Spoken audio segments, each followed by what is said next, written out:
I'm Dolly Vasta, and welcome back once again to For Art's Sake. Several months ago, I was fortunate to do a wonderful interview with Jimmy Boyd Dial from the Lumbee Tribe, North Carolina. That day in the studio, he asked us to join him at the next powwow, which was going to be held at the fairgrounds in East Brunswick, New Jersey. Well, today is that day. Today is the day of the powwow, and I think you can hear it all going on behind me. But rather than just hear it, why don't we join it?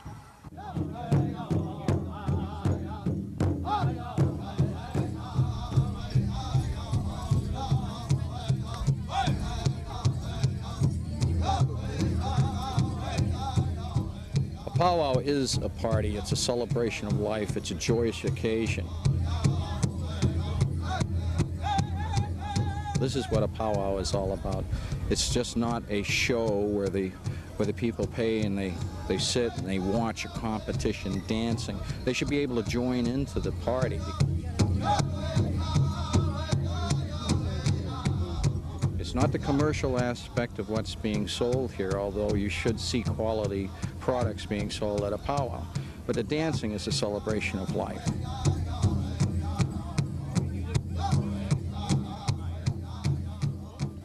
I would like you all to meet my next guest, who is Marvin Burnett, and he's from the Lakota tribe.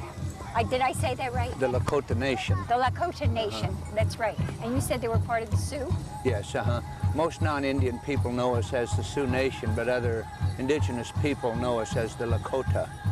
Now, I hope you won't be insulted when I say this, but where did Marvin Burnett come from? Well, many times during the late 40s, early 50s, under the Child Welfare Act, Indian Child Welfare Act, many instances, Indian children were taken out of their traditional family homes of the Indian ways in order to Christianize them. They sent them to Christian boarding schools, and many instances the school people, the educators, could not pronounce many of the Indian names, so in many instances various names were arbitrarily given to some of the Indian students, and they stayed with those names.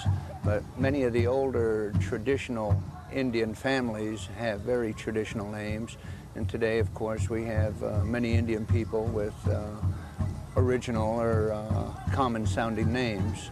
Burnett is a name of French derivative. South Dakota is fairly close to the Canadian border and the French people, and associated quite closely with some of the French Indians. Now, you were a head dancer. Yes. What does that really entail? Well, the head dancer should have a good understanding and knowledge of a variety of the different types of dances. Many of the head dancers, the head woman, head man dancer, they're selected based on their ability and their stamina, because as a position of respect, the head man and the head woman dancer, they start all the dances, and traditionally no other dancers will start dancing until the head woman and head man dancer enter the dance arena or the dance circle. And once they're in the circle comfortably, then that's more or less an unwritten signal for other dancers that you may join the dance.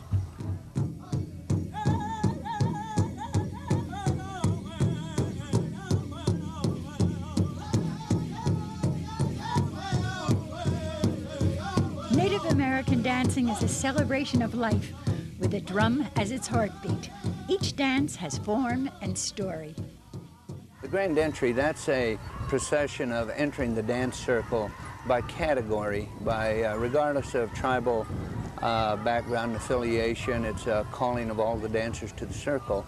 And there's a kind of a protocol order of which the dancers enter the dance circle at the beginning of all the powwows. And the grand entry, we always enter first with what we call the Indian flag, the Indian staff, followed by then the head man, head woman dancer, and following them, we always have any invited dignitaries, including visiting Indian people of some type of status background, such as some type of Miss Indian Princess or Miss Indian World or Indian Nation, and we have two on hand today.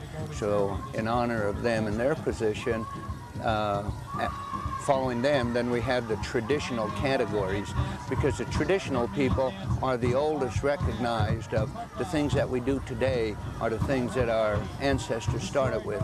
And those are the customs and heritage that we pursue today, is keeping our tradition alive. So traditional dancers enter the dance arena, then following, and that's by the men, and then that's followed by the women and the various other categories: fancy dance, jingle dress, grass dancers, and then the children. Jingle dress dancers.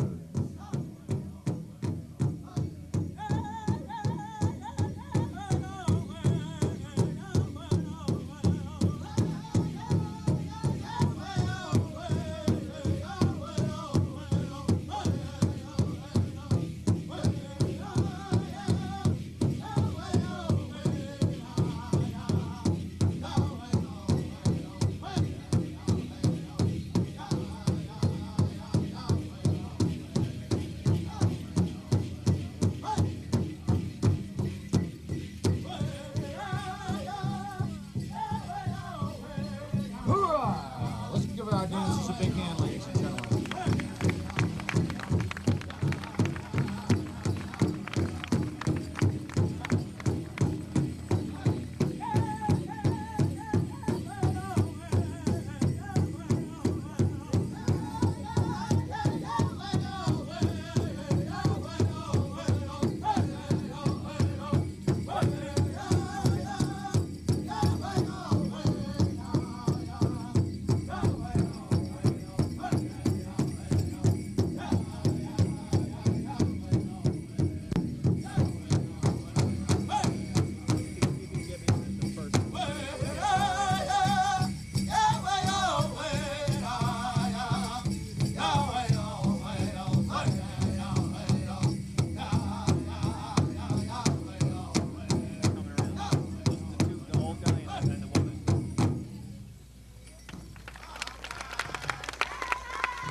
The native people of North America and Canada, we've had a flag longer than America's had its name.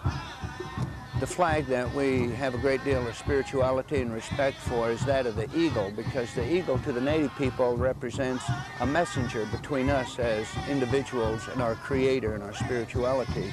That the eagle, because of his feathers and the spirituality contained in the feathers and other eagle parts, that we always have an eagle staff. And this is symbolized blowing in the wind freely, and that it's very spiritual to the native people.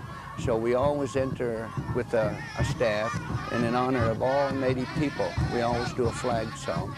In many instances, this is accompanied by a flag of the United States, that's only been around for a couple hundred years. But we've had the Indian flag, represented by the eagle feather, for longer than 500 years.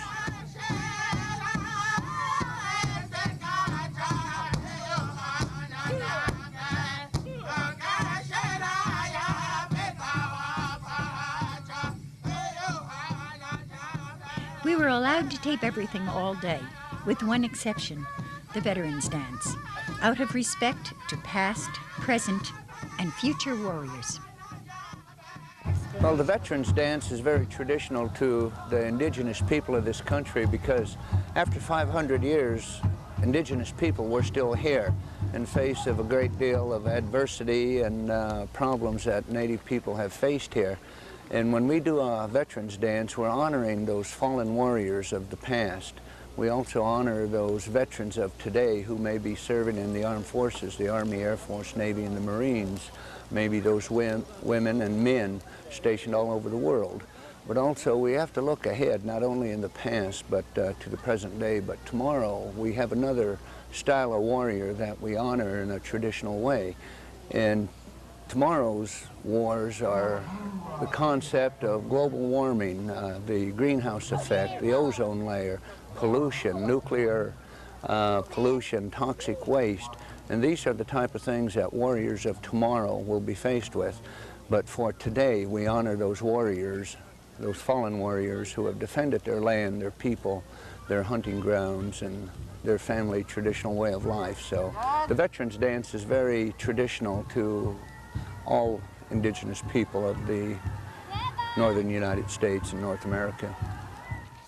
Powwows are not just dances, competitions, and entertainment. Important information on current Native American issues are made available by groups such as the Leonard Peltier Big Mountain Support Group. Janet Cavello, coordinator of the group, spoke to us from a studio in Philadelphia. Right now, our #1 concern in Native affairs is the freedom of Leonard Peltier. Leonard Peltier is a political prisoner, and we refer to him as this country's Nelson Mandela. He's been falsely imprisoned for the last 17 years. Senator Inouye is leading a congressional hearing. There have been attempts at appeals for a new trial, which is in the 8th Circuit Court level, and the best way for America to see what happened and you be the judge is rent Robert Redford's documentary, Incident at Oglala, or read Peter Matheson's book, In the Spirit of Crazy Horse. In addition to Leonard's case, we work on Big Mountain, which involves the Navajo and Hopi people in Arizona who are fighting to stay on their land. Public Law 93531 is forcibly relocating these people from their land so that Peabody Mining Company can get to the uranium. These are just 2 examples of many, many more Native issues, whether it's the Western Shoshone, the Cree Nation, the Apache. There are many timber, fishing, land rights issues that are going on, and our best way to educate the public is at powwows. So when you come to powwows, you'll always see an information booth with petitions, with literature, with things that you can take home and read so that you can know what is happening, because Native Americans very much are struggling to this day. While I was watching the dancing, I met up with a delightful mother-daughter team by the name of Cherokee Rose and Selena. And we had such a good time chatting backstage, so to speak, that I wanted my audience to get to know you. And I wanted to talk to you a little bit. What does a powwow mean to you? A powwow to us is a gathering of our people. It's like a celebration, a party.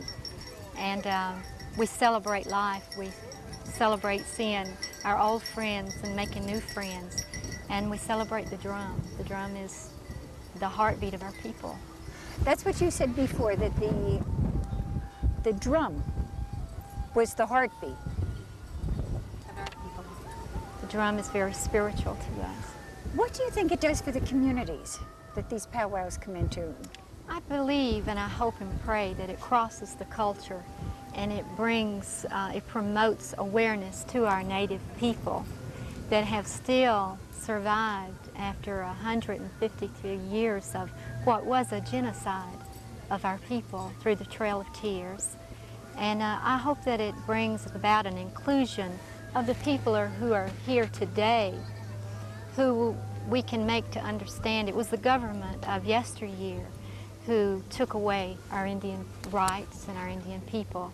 And that in today's world of how our environment is being used up at such a fast rate from the time that the white people did take this earth, that there will be a healing, and that they will listen to the Native people and have an inclusion and an awareness of our culture, that we are one with the earth, that the earth doesn't belong to us, we belong to the earth, and if we don't have the earth, there won't be us. There'll be no more people. How does it affect you? Some time ago, there was a commercial, and I always found it rather heart-rending whenever I saw it. It was the Indian looking at the stream, and all you saw was one tear escaping. And I felt that whoever had come up with it, granted it's an advertising gimmick, so on and so forth, but it was supposedly for the environment. Mm-hmm. How did you feel when you saw that? It's the way I feel every day. I feel sorry for our mother. I feel her weeping. I feel it in my heart. And to be able to be out and sing our songs and talk to people like we have today, I think does create an awareness that we all have to pull together to heal the earth. Now you work with Selena as a team. I'm the the mother and she's the daughter. It's hard to tell. Well, thanks. It's hard to tell. It really is, honest. Do you go from powwow to powwow? We do. We made a decision in 1987. We were doing country music in Georgia and Tennessee. We had a recording contract in Nashville at the time. And we decided as mother-daughter Native women that we wanted to do our own music. And it had never been done before, to where two Indian women decided to do a cross-cultural album.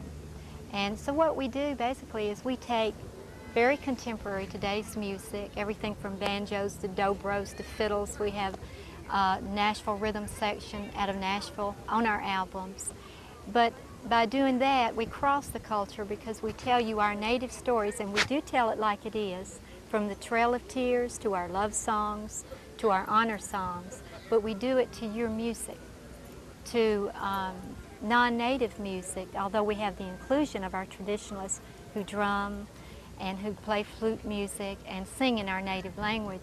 We sing in English, and we use a very today's music to cross the culture and bring people into, you know, I believe that music is a universal language, and that's the reason we chose to do it that way.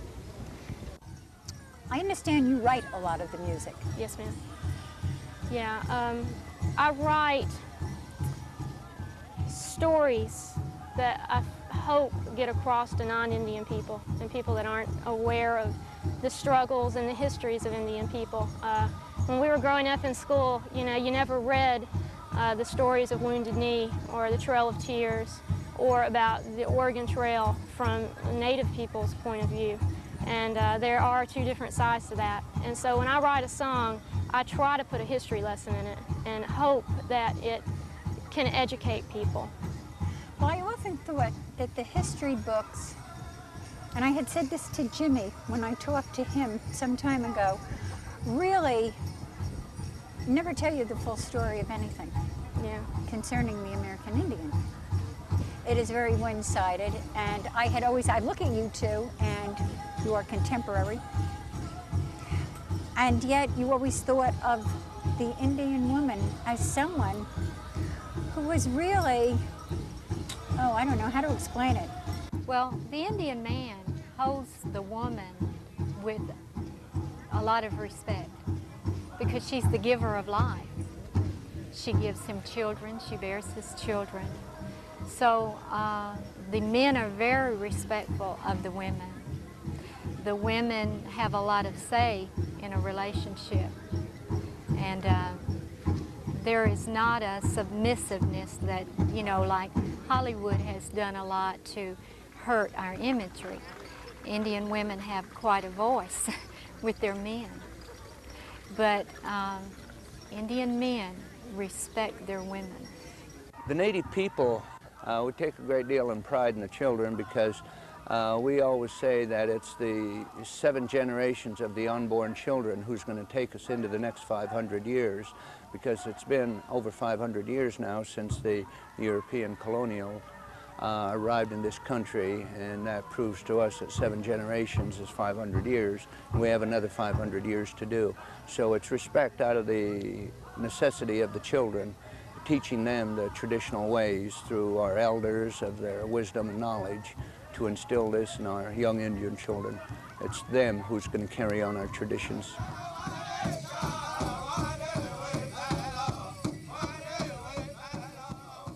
The jingle dance, that's an older traditional style dance, and it's been said to have had its origins up around the Omaha area of Nebraska and South Dakota, Minnesota area.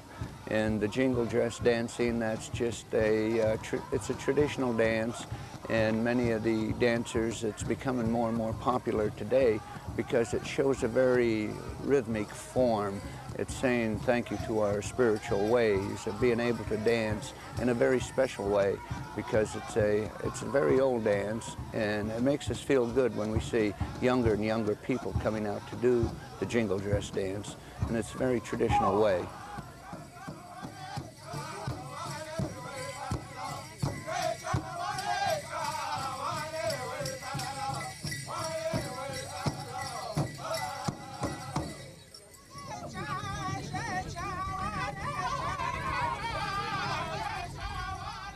traditional sneak up is a very respected song. It's designed for the warriors who protect the land, who protect the people, who protect the circle, who protect the drum.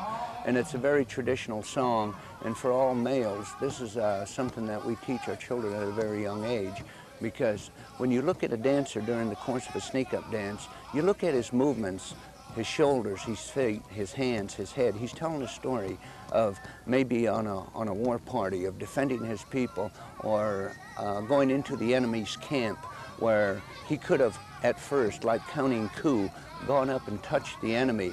But in a traditional way, he's saying, I could have had your life very easy, but I chose to meet you on a field of battle.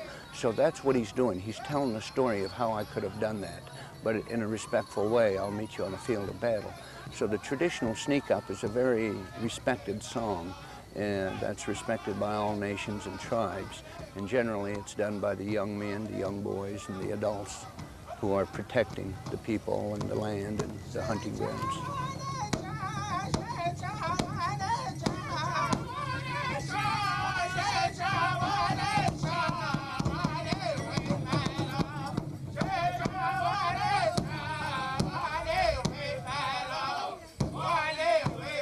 When it came time for the intertribal dance, many spectators joined in, including yours truly.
From fancy headdress to beaded moccasin, the outfits of the Native American at the powwow were not only striking, but individually meaningful.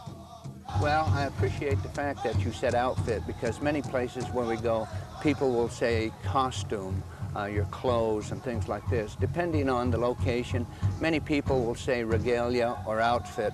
In South Dakota and the Midwest, we all say outfit. But many of the times the items that we have on our regalia and outfit are made by individuals themselves, the wearer, the owner. Sometimes they're handed down by elders and sometimes friends out of respect for maybe last winter I helped somebody do something. To me it was not a big thing, but it was important to them. So out of respect, they may make something and present to you as a gift, a personal way of saying thank you. But many of the items that we wear on the regalia are handmade, handcrafted, either by the owner, or they're presented as gifts, or handed down by family members and tribal people. Well, as you were out there, if you noticed, there were two different styles that the women were wearing their shawls. The traditional women will wear the shawl on their arm, and the fancy dancing women will wear the shawl across their shoulders. And the significance of the fringe is to flow in the wind, and it shows the grace and the beauty of the Indian women. Does the American Indian have a sense of humor? Oh yes, we certainly do. Quite often today it's a very special time for us when we get around the circle and we dance. The drum, the singers, when they sing, they whisper a song to the wind. The drum talks to us. We respect the drum for what it is in the circle, because the Native people, when we dance in the circle, we dance as one people. And there's something very spiritual about that in a solemn way. But when the sun goes down and we leave the dance circle, then it's time for us to get together and really socialize, and it gives us opportunity to hi, hello, make new acquaintances and reacquaint ourselves with old friends, people we hadn't seen. So quite often we sit around a campsite or a campfire enjoying coffee. We tell humorous jokes. We tell of humorous stories of going from one powwow to another. We reflect on the songs that perhaps our elders have taught us over the years. But there's many different aspects of Native people that when we dance for a variety of reasons. We dance to show our joy, our hope, our pain, and our despair. But in there, we also have a sense of humor too. Although not all our contemporary times and our traditional ways, there's been a great deal of pain and adversity, but also we have to learn to laugh with those instances so it helps us maintain our identity, because we're not stoic like many people think we are. We have a sense of humor, and we're like other people. We feel pain, we have joy, and we know sorrow. But humor, that's part of being Native too, because the bottom line is we are people too. But the dancing is a celebration of life. That's where you're listening to the different songs and hearing the different tradition and what the different types of regalia mean. And that's where the public should get up and they should feel an inspiration to emulate a particular type of dance or dance step and go on with the music until they feel that heartbeat of the drum as a part of their own heartbeat, and that they are dancing in tune to their own heartbeat. That's a celebration of life. And that's what we try to project in our events. Happy, joyous occasion for everybody, all nations, all tribes. That's what being an Indian is all about. Well, it's that time again, time to say goodbye. I hope all of you enjoyed yourselves today. I know we did. My thanks to Jimmy Boy Dial, to Cherokee Rose and her daughter Selena, to all the people who helped make this possible. I'll see you all next month, and in the meantime, take care. And the echoes of the people, the echoes of the people, the echoes of the people still live.